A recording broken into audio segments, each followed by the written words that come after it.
안녕하세요 여러분. 역사 11번째 강의 시작하겠습니다. 자, 여러분 교과서 43페이지 펴시고요. 자, 수업 들어가 볼게요.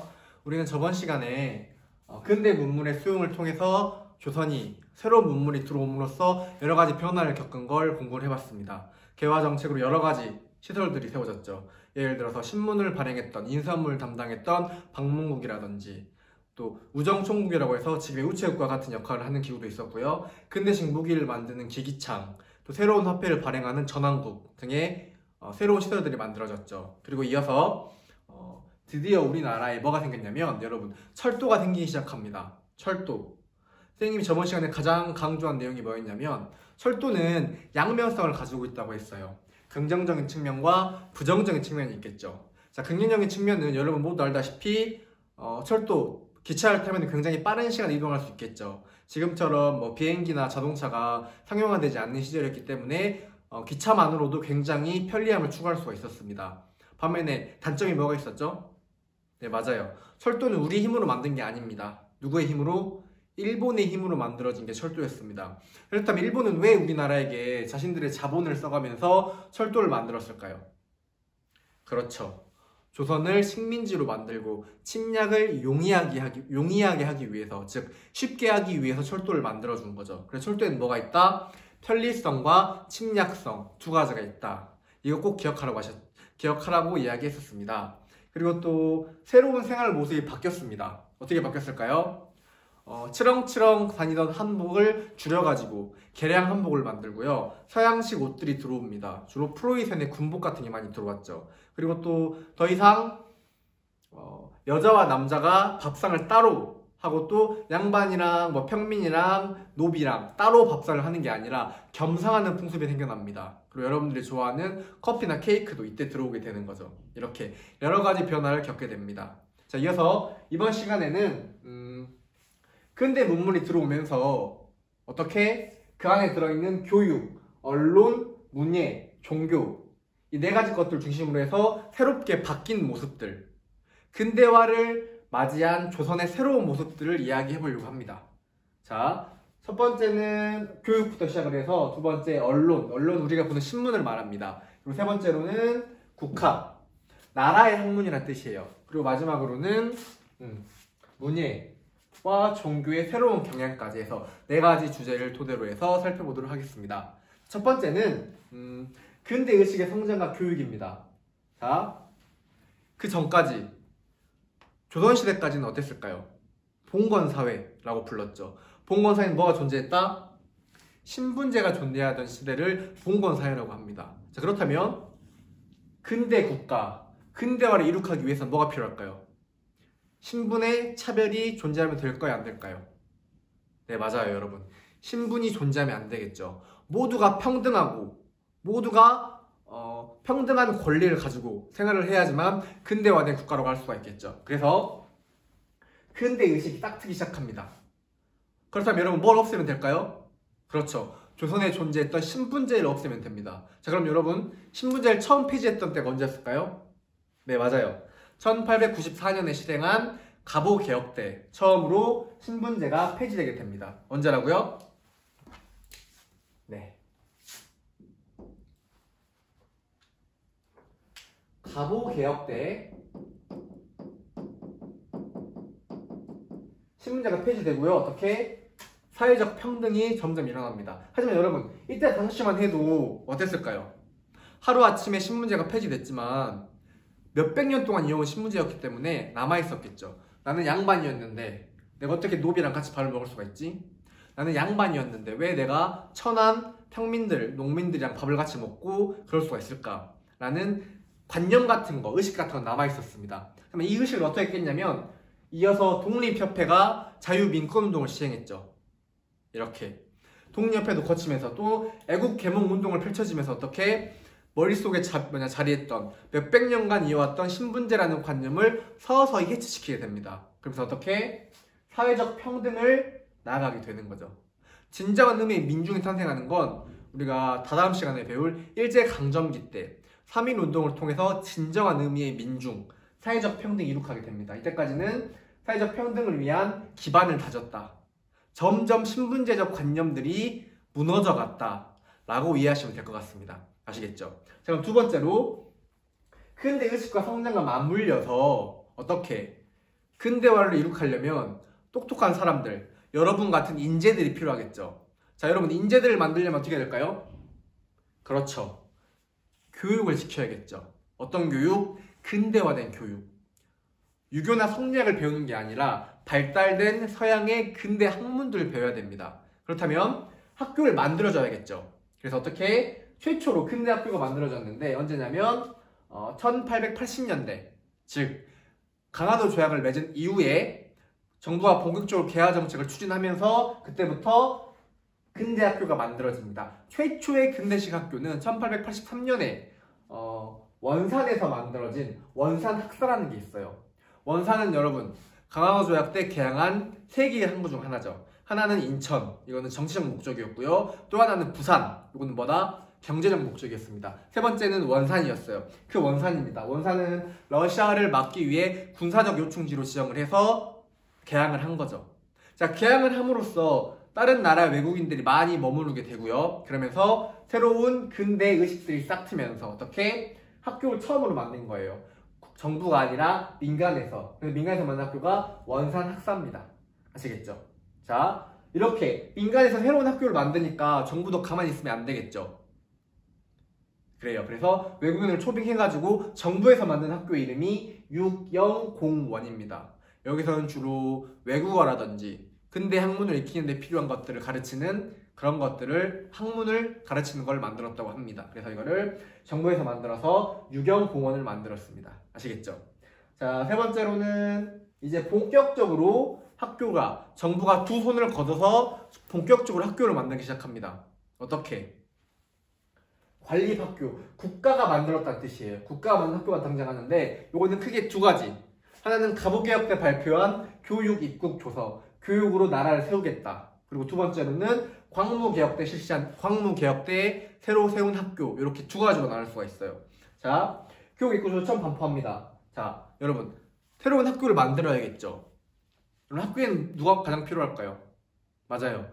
공부를 하는 학생들도 필요하겠죠. 하지만 여러분 잘 생각해 보세요. 학교가 성립을 하려면 여러분들은 가르치는 존재가 필요하겠죠. 맞아요. 선생님들이 필요합니다. 근대 교육을 받은 선생님들을 키우려면 선생님들을 만드는 학교를 먼저 만들어야겠죠. 그래서 만들어진 게 뭐냐면 맨 처음 만들어진 관립학교는 환성사범학교예요. 환성은 지금의 서울을 말합니다. 즉 선생님들을 만드는 학교부터 만든 다음에 이제 본격적으로 아이들을 키워내야겠죠. 소학교는 여러분 지금의 초등학교로 보시면 됩니다. 그래서 교육 입국 조서 때는 두 개의 학교, 선생님을 만드는 한성사범학교와 그리고 초등학교에 해당하는 소학교를 만들었습니다. 이렇게 해서 인재들을 키워나가자 광무개혁 때 대한제국으로 바꾸고 나서는 소학교 다음 단계의 학교를 만들어줘야겠죠. 그게 뭘까요? 지금의 중학교에 해당하는 여러분들이 다니고 있는 중학교를 만듭니다. 그리고 이어서 자 상공업을 키워내가지고 돈을 벌어서 근대화를 해야겠죠. 즉 자본주의를 받아들여야겠죠. 그래서 뭘 만들어요? 실업학교를 만듭니다. 실업학교는 뭐냐면 기술을 가르치는 기술학교를 말해요.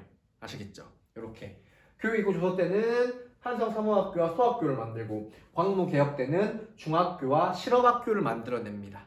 아시겠죠? 이해되시나요? 자, 마지막으로 또 학교를 만든 그룹들이 있어요. 누가 만들었냐면 선교사랑 애국 계몽 운동가들이 만듭니다. 선교사는 주로 개신교 선교사들이 많이 왔어요. 아펜젤러라든지 스크랜턴이라든지 이런 사람들이 와가지고 여러분이 잘 알고 있는 배제학당이라든지 이화학당 같은 선교사들이 만든 학교들이 있고요. 또 애국 계몽 운동가들이 실력 양성하기 위해 학교를 만들었습니다. 이승훈의 오산학교라든지 안창호가 만든 학교라든지 대성학교라든지 이런 학교들을 만들기 시작을 합니다. 아시겠죠? 이해되시나요? 자, 그럼 교과 3장 넘기고 다음에는 언론의 발달을 살펴보려고 합니다. 언론의 발달. 언론은 지금 뭘 말하는 거다? 언론은 신문을 말하는 겁니다. 신문. 이때 당시에는 지금처럼 스마트폰도 없고 핸드폰도 없기 때문에 신문을 통해서 새로운 정보를 받아들였어요. 아시겠죠? 그래서 맨 처음 신문을 발간한 건 정부에서 만듭니다. 이해되시나요? 어떻게? 한성순보와 한성주보라는 신문들을 만들어내요.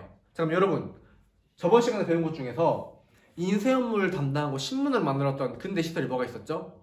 맞아요. 얘네들은 어디서 만들었다? 방문국에서 찍어낸 신문입니다. 자, 순보는 지금처럼 1일마다 나오지 않아요. 순보는 뭐냐면 10일마다 나왔던 신문을 순보라고 했습니다. 이어서 주보는 뭘까요? 우리가 1주, 2주 이렇게 세죠. 이거는 뭐다? 일주일마다 한 번씩 나왔던 신문을 주보라고 합니다. 그렇기 때문에 한성순보와 한성주보는 정부의 입장을 대변하는 신문이었어요. 즉, 정부가 이러한 개화 정책을 했다. 이런 것들을 담고 있는 게 한성순보와 한성주보였습니다. 얘네들은 오랫동안 만들어지지 않고 정부의 재정 상태가 안 좋았기 때문에 오랫동안 지속되지는 않고 1년, 2년 있다가 폐간돼 버립니다. 아쉽게도. 아시겠죠? 두 번째로 공부할 신문은 우리가 독립협회 때 배운 독립신문이에요. 자, 독립신문, 독립협회는 3단계로 발전을 했죠. 처음에는 사교단체에서, 두 번째는 계몽단체, 세 번째는 정치단체였어요. 고종이 왜 후원을 했을까요? 독립협회를? 백성들을 계몽했기 때문에. 뭐 했다고요? 백성들을 계몽하기 위한 단체가 독립협회였습니다. 계몽은 뭐예요?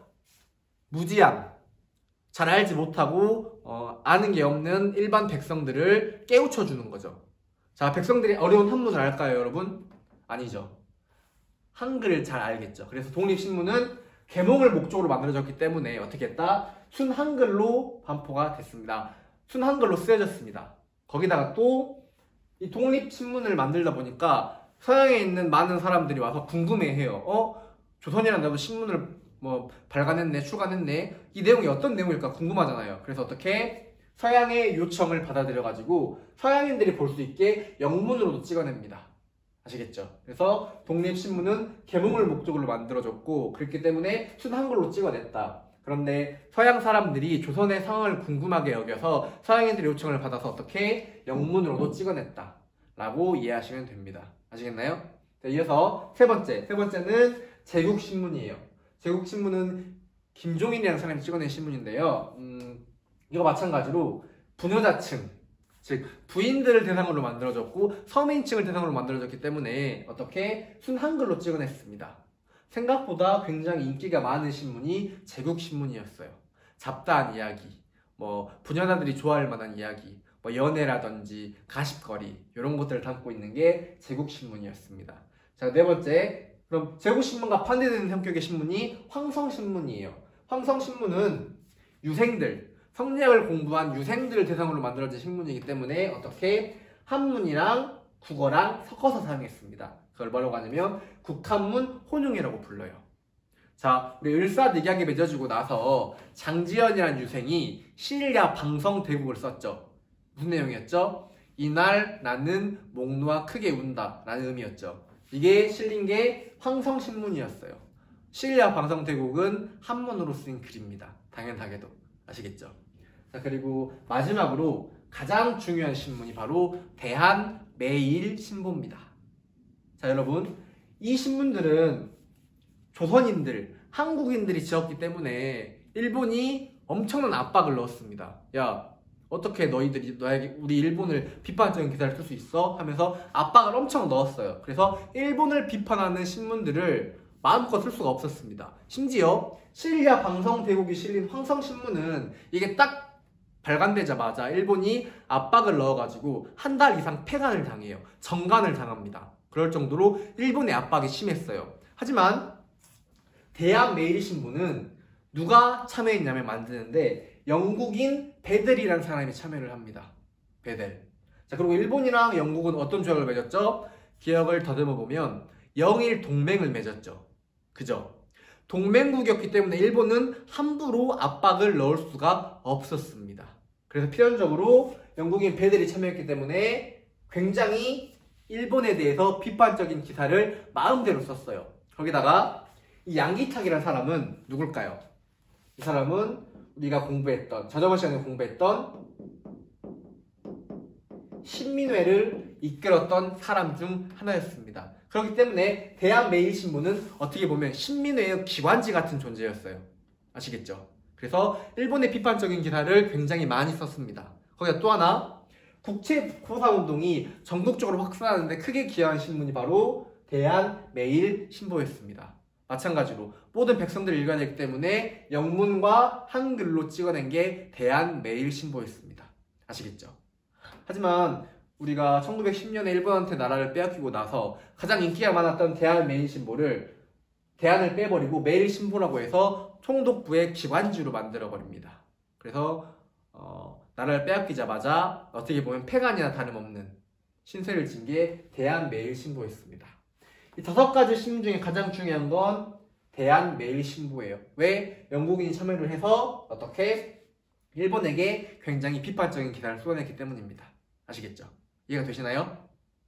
네, 좋아요. 다음으로 살펴볼 내용은 이제 국학운동을 가봅시다. 국학은 뭘까요, 여러분? 네, 우리나라에 대한 학문을 국학이라고 합니다. 그러면 국학에 뭐가 있을까요? 우리의 언어인 한글, 우리의 역사인 국사, 이런 것들이 있겠죠. 그래서 처음 만들어진 게 국문연구소예요. 국문연구소. 국문연구소는 뭘까요? 한글을 연구하는 걸 국문연구소라고 합니다. 보세요, 여러분. 자, 많은 신문들이 만들어졌고요. 이 많은 신문들이 한글로, 얘도 한글이에요, 여러분. 한글로 찍어냅니다. 그래서 여러분들 맞춤법이 맞지 않다면 읽는데 혼란스럽겠죠. 그래서 맞춤법을 제정한다든지 그런 걸 담당했던 게 국문연구소였습니다. 국문연구소는 주 보따리란 별명을 가진 주시경 선생님과 지성영 선생님께서 활동하신 단체예요. 우리 글, 한글을 연구하고 맞춤법을 제정을 하고 이런 역할을 했던 게 국문연구소입니다. 두 번째로는 나라가 위험하죠, 여러분. 일본이 호시탐탐 나라를 노리고 있었고 일본에게 점점 우리나라의 주권을 빼앗기는 상황이었어요. 자, 이럴 때 우리는 뭐가 필요할까요? 영웅이 필요하겠죠. 기댈 사람이 필요하겠죠. 그래서 위인 정기들을 찍어냈습니다. 신채호나 박은식 같은 사람들이 이순신이나 을지문덕 장군 전 이런 위인전을 찍어내서 사람들의 의식을 돋운 거죠. 우리가 과거에 이렇게 멋진 영웅들이 있었다. 여러분도 영웅이 될 수 있다. 이 영웅들을 본받아서 일본을 물리치자. 이런 의미, 이런 의식을 고취시키기 위해서 위인 정기를 찍어냅니다. 자, 세 번째로는 다른 나라의 흥망사, 다른 나라들이 높이 올라가거나 아예 망해버린 경우, 즉 외국의 사례를 우리나라와 비교해서 반면교사로 삼아서 이 어려움을, 이 난관을 해결하자라는 의미에서 외국 흥망사도 굉장히 많이 찍어냅니다. 예를 들어서 월남은 여러분 지금의 베트남을 말합니다. 베트남이 프랑스의 지배를 당했는데요. 그 내용을 담은 월남 망국사라든지 또 미국이라는 나라는 독립한 지 여러분 200년이 채 되지 않은 나라예요. 200년이 아니라 300년이 채 되지 않은 나라입니다. 1776년에 독립을 했기 때문에 독립한 지가 얼마 되지 않은 300년도 되지 않은 나라입니다. 이 미국이 어떻게 독립했는지를 다룬 게 미국 독립사라는 책이에요. 아시겠죠? 그리고 마지막으로 국가운동에서 가장 중요한 책을 꼽으라면 선생님은 신채호 선생님이 지은 독사실론이라는 책을 이야기하고 싶습니다. 이 독사실론은 대한매일신보의 신 선생님이 기고한 논설입니다. 논문 같은 거예요, 여러분. 논설이라고 하거든요, 이런 거를. 자신의 의견을 담은 걸 논설이라고 합니다. 이 논설문인데 어떤 내용을 담았냐면 이렇게 위태로운 시기에 우리가 어떻게 이 난관을 해결할 것인가. 역사의 주체, 역사를 이끌어가는 걸로 누구를 내세웠냐면 과거에는 왕, 영웅들이었죠. 근데 이때부터는 바뀝니다. 역사를 이끌어가는 주체는 누구다? 바로 여러분들. 우리 민족이다. 우리 민족이 우리의 역사를 만들어 나가는 주인공이다 라고 강조하시면서 민족주의 사학의 시초, 처음을 만든 사람이 신채호 선생님입니다. 독사실론의 주된 내용은 민족이 하나가 돼서 민족의 역사를, 이 위기를 우리가 주인공이 돼서 헤쳐나가자. 우리 민족을 단합하자. 우리 민족이야말로 우리 역사의 주체다. 이런 내용을 담고 있는 게 독사실론입니다. 아시겠나요? 이렇게. 자, 이어서 마지막 내용으로는 문예와 종교의 세 경향을 이야기해 볼게요. 자, 이건 여러분 교과서 45페이지 봅시다.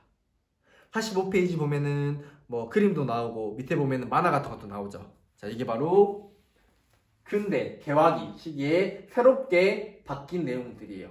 새로운 소설, 새로운 시, 새로운 노래, 새로운 극장 이런 것들이 만들어집니다. 신소설 같은 경우에는 과거까지는 존재하지 않았던 새로운 스타일의 소설이 등장을 합니다.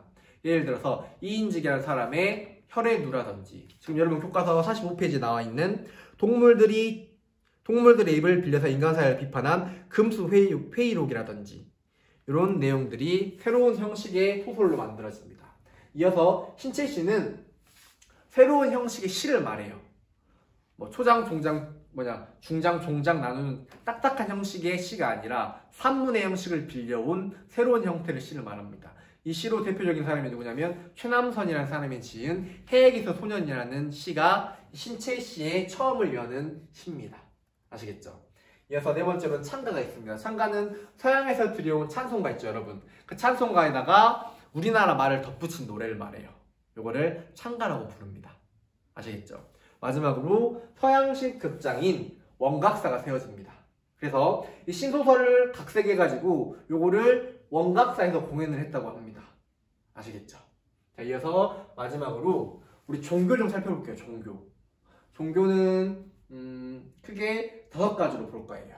첫 번째로는 여러분들이 믿고 있는 천주교는 성당, 개신교는 교회를 말해요. 이 사람들은 주로 사회활동에 많이 헌신을 했습니다. 사회활동이 뭐냐면 사회적 약자를 돕는 걸 말해요. 학교를 만든다거나 병원을 만든다거나 또는 고아원을 만들어가지고 고아들을 가르친다거나 보호해준다거나 이런 활동을 많이 했던 게 천주교와 개신교였습니다. 두 번째로 동학 같은 경우에는 동학 농민운동으로 굉장히 많은 피해를 봅니다. 게다가 이 안에 있던 친일 세력들이 자꾸 동학을 어떻게 일본에게 갖다 바치려고 했어요. 그래서 여기서 손병이라는 사람이 과거의 동학을 떨쳐버리고 친일파들을 다 밀어내고 어떻게 새롭게 탄생시킨 게 천도교입니다.